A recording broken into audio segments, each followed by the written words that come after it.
আমি আমার ফ্যামিলির বড় মেয়ে, আমি আমার লাইফটা এত ভালো ছিল। আসলে কি জানেন, আমি একটা আনলাকি একটা মেয়ে, নাহলে আমার লাইফে কেন এরকম হবে।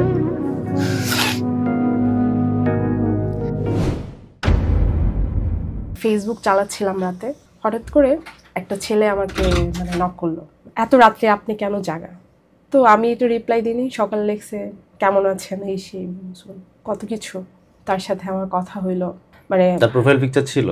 হ্যাঁ, প্রোফাইল পিকচারটা দেখে আপনার পছন্দ হয়েছিল? জি, পছন্দ হয়েছিল, একটু ভালো লাগছিল, এই জন্য পরে রিপ্লাইটা দিলেন? জি, রিপ্লাই দিই। এমনিতে তো পছন্দ না হলে রিপ্লাই দেন না। তারপর রিপ্লাই দিলাম, কথা বললাম তার সাথে। একদিন আমাকে বললো যে তোমার আমার পছন্দ হয়, তোমাকে আমার ভালো লাগে। তো হঠাৎ করে একদিন বললো আমি ঢাকায় আসবো, আপনাকে দেখতে আসবো। তো রাত্রে গাড়িতে উঠছে, 10টার দিকে আসছে, দেখলাম, দেখার পর আমার পছন্দ হয়েছে। সামনাসামনি ভালো লাগলো? জি, পছন্দ হয়েছে, সে আমাকে পছন্দ করছে। তো একটা টাইমে আমাদের মধ্যে একটা সম্পর্ক খুব ভালো চলে আসছে, যেটাকে বলতে পারেন যে তাকে আমি প্রচন্ড ভালোবাসি। তার সাথে আমার সম্পর্কটা খুব ভালো যাচ্ছে। আমি তাকে বললাম যে দেখো, আমাদের সম্পর্কটা আমরা গোপনে রাখি।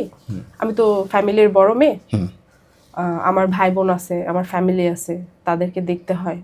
এখন আমি সম্পর্কের মধ্যে বিয়েতে যাব না। তো বললো ঠিক আছে, আমি আপনার ফ্যামিলির দায়িত্ব অনেকটা আপনার উপরেই নির্ভর করে। আমার উপরে, জি।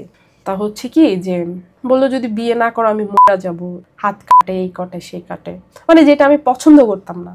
আমি বললাম কি যে দেখো, আমার তো ফ্যামিলি দেখতে হবে, আমার একটা সময় হোক, আমি তোমাকে বিয়ে করব। তো বললো যে না, আমি তোমাকে বিয়েই করব। তো আমি বললাম যে ঠিক আছে, তাহলে বিয়ে করলে আসো, তো তাহলে কিন্তু এটা জানাজানি করা যাবে না। তো বললো যে ঠিক আছে। 6 মাস পর আসছে, ফ্যামিলিকে বলে আসছে যে আমি চাকরি করব ঢাকা। আমরা বিয়ে করলাম, আমাদের বিয়ের কাবিন হচ্ছে 3 লাখ। বিয়ে করার পর আমরা তো ওইভাবে রুম নিয়ে থাকি নাই, যেটাকে বলে হোটেলে, যেটা ওটাতে ওইখানে ছিলাম। তো ঠিক 2 দিন পর থেকে ও আমাকে বলতেছে যে তুমি কারোর সাথে কথা বলতে পারবা না। তো আমি বললাম যে এগুলা কি বলে, অফিসে গেলে কারোর সাথে কথা বলতে পারবা না? তো আমি যেখানে চাকরি করি সেখানে সবার সাথে আমার কথা বলতে হবে, নাহলে কি আমার চাকরি থাকবে? সে কি তখন ঢাকায় থাকতো? যে আমার জন্য ঢাকায় আসছে, ঢাকায় থাকতো, কিছু করতো না? না, তো আমি ওরে যতটুকু পারছি হেল্প করছি, টাকা দিয়েও হেল্প করছেন? জি। তো আমি বললাম কি যে বিয়ে করছো তো আমাকে তোমার বাড়িতে নিয়ে যাও, তোমার ফ্যামিলিকে জানাও। তো বললো কি না, আমার এখন সময় হলে আমি বলবো। আমি বললাম, আমি নিজে বললাম যে আমি সময় হলে বলবো, আমার সময় হয়ে গেছে, তুমি বলো। এখন আমি বলবো না, আমার একটা চাকরি করতে হবে। তো আমি বললাম যে চাকরি তো পরেও করতে পারবা, তুমি তোমার বাসায় নিয়ে যাও, তাই না? তোমার বাসায় নিয়ে যাও, তোমার মা বাবার সাথে শুধু থাকবো, আর তো কোনো কিছু না। বলে এখন আমি পারবো না। তো আমার মোবাইলে হঠাৎ করে একটা ফোন আসছিল, তো আমি চিনি না, একটা ছেলে আমাকে ফোন দিছে, বলতেছে কি আপনাকে আমার খুব ভালো লাগে, আপনি কি আমার সাথে মিট করবেন? এই ছেলেটা এইভাবে হোয়াটসঅ্যাপে লেখছে। তো আমি তখন জানি না, আমি তখন ঘুমাইয়াছিলাম। ও লেখছে কি জন্য, আপনি কি আমার সাথে থাকতে চান, এই সে কত কিছু, যত বাজে ধরনের পেজেন্ট ও আগে লিখছে, আমার হাজবেন্ড আগে লিখছে। আপনার হয়ে সে রিপ্লাই দিচ্ছে, আপনি তখন তার সাথে ছিলেন, সময় কাটাচ্ছিলেন, ওই সময় সে রিপ্লাই দিচ্ছে, সে রিপ্লাই দিচ্ছে। একটা মেয়ে যখন একটা ছেলেকে এটা প্রস্তাব দিয়ে, ছেলে কি রাজি হবে না? অবশ্যই রাজি হবে। তো আমারে ওঠার পর আমাকে কি করছে, খারাপ থেকে একটা মারছে, ডাইরেক্ট বললো তুই এইগুলা করস, তুই তো তাহলে একটা খারাপ মেয়ে। তো আমি বললাম না ভাই, মানুষ পছন্দই করতে পারে, কোন জায়গা থেকে নাম্বার নিচ্ছে, আমি তো অনলাইনে কাজ করি, আমার নাম্বার অনেক মানুষের কাছে থাকতে পারে। আমি চুপ করেছিলাম, যাকে এটা আর আমি বাড়াবাড়ি করি নাই। তারপরে হঠাৎ করে ও বাজে বাজে গালিগালাজ করতো, তুমি তোমার ফ্যামিলি ভালো না, তুমি ভালো না, সবকিছু ঠিক আছে। যখন আমার ফ্যামিলি নিয়ে গালি দেয় তখন আমার খুব কষ্ট লাগে। দেখেন ভাই, আমি তো কাজ করি, তো আমার ফ্যামিলি চালাইতে হয়।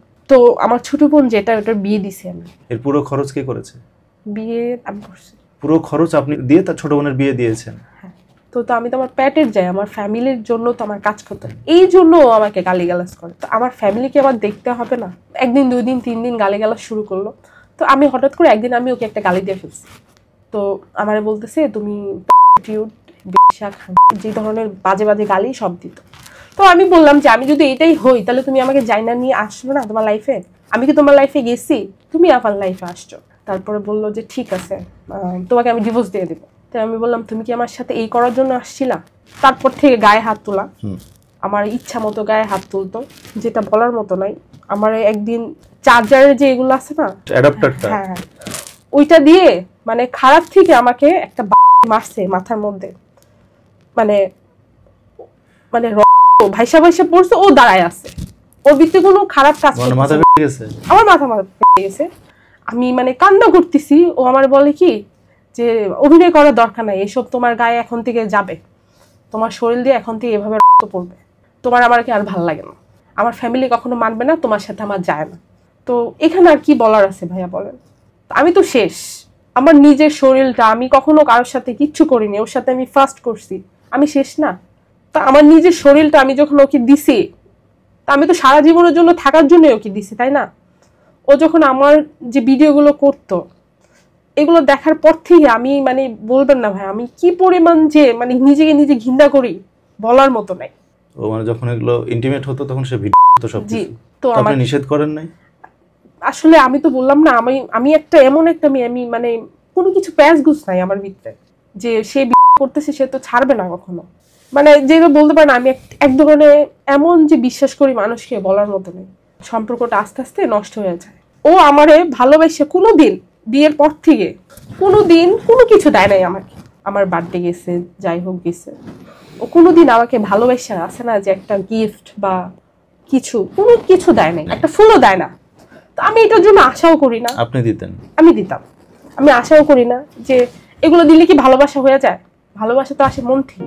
একটা মানুষ আছে না যে আপনার সাথে সময় কাটাতেন সব সময় সেই হোটেলে, সেই টাকাটাও আমি দিছি, ও আমাকে কিচ্ছু দেয় নাই। মানুষ মানে ভালোবাসা হাজবেন্ড ওয়াইফ, ফাঁকা পকেটে শাসন, শুধু শাসন, শুধু শাসন। ওর ফ্যামিলির জন্য ও সবকিছু করছে, খালি বলে আমার ফ্যামিলির মান সম্মান যাবে, তুমি এখন কিছু বললো না, এখন কিছু বললো না। আমি বলছি আমি এখন তোমার বাড়িতে যাব, তোমার ফ্যামিলির কাছে যাব, তোমার সাথে থাকবো। তো বলতেছে এখন আমি পারবো না। আমি হাওয়া মাওয়া করে মানে কান্নাকাটি করি, যার জন্য আমি এত কিছু করলাম, যার জন্য আমি আমার ফ্যামিলির সাথে। আস্তে আস্তে আপনি বুঝতে পারতেছেন যে এই সম্পর্ক শেষ হতে চলেছে। জি। হাত কাটা শুরু করলেন কেন? এটা কেন? ও আমার বলে কি যে তুমি বাঁচতে চাও? আমি কি বাঁচতে চাই মানে? তাহলে তুমি হাত কাটো, আমার জন্য হাত কাটো, দেখাও তুমি আমার কতটুকু ভালোবাসো, এই সে কত কিছু। তা আমি হাত কাটলাম ওর জন্য। আর ওটাও সে ভিডিও আমার সবকিছু ওর মোবাইল আছে, যা আছে সবকিছু, আমার হাত কাটা, আমার ভিডিও, আমার যা আছে, আমার 2-3 বছর আগের ভিডিও সব ওর কাছে আছে। আমি অনেক হার্ড, আমি অনেক শক্ত। মায়ের খাওয়ার পর আমি কাঁদি নাই, আমার শরীরে দাগ থাকতো কিন্তু আমি কাঁদি নাই। আমাকে মারার পর ও, আমি যখন কাঁদি তখন আমাকে বলে কয় তোমার চোখ দিয়ে পানি কই, মানে কাঁদলে আমার যদি চোখে পানি না দেখতো তাহলে আমি নাকি ওর জন্য কাঁদতাম। তো এক কথা হচ্ছে আমাকে আর ভালোবাসে না, আমাকে আর চায় না। তো আমি ওরে ছাড়া থাকতে পারি না। আমি ওরে অনেক ভালোবাসি এবং এখনো ভালোবাসি। এমনও গেছে ও আমার মধ্যে পাড়া দিয়া রাখতো, এই জায়গায় পাড়া দিয়া দাঁড়ায় থাকতো, বেল্ট খুললেও আমারে মারছে, মানে মারছে তো মারছে, আমার শরীরে পুরো দাগ, ওর ভিতরে একটু কষ্ট লাগে না। তা আমি বলছি তুমি আমাকে ডিভোর্স দিয়ে দাও, তোমার যদি এত কষ্ট লাগে বা আমার যদি ভালোই না লাগে তুমি আমাকে ডিভোর্স দিয়ে দাও। তো বললো কি যে ঠিক আছে আমার সময় এলে আমি ডিভোর্স দিয়ে দিব, তোরে ইউজ করছে আমি এতদিন, ও নাকি আমাকে ইউজ করছে। হাজবেন্ড বউ মানে হাজবেন্ড ওয়াইফ কি একটা স্ত্রীকে ইউজ করতে পারে? তো বিয়েটা কি ইউজ করার জিনিস?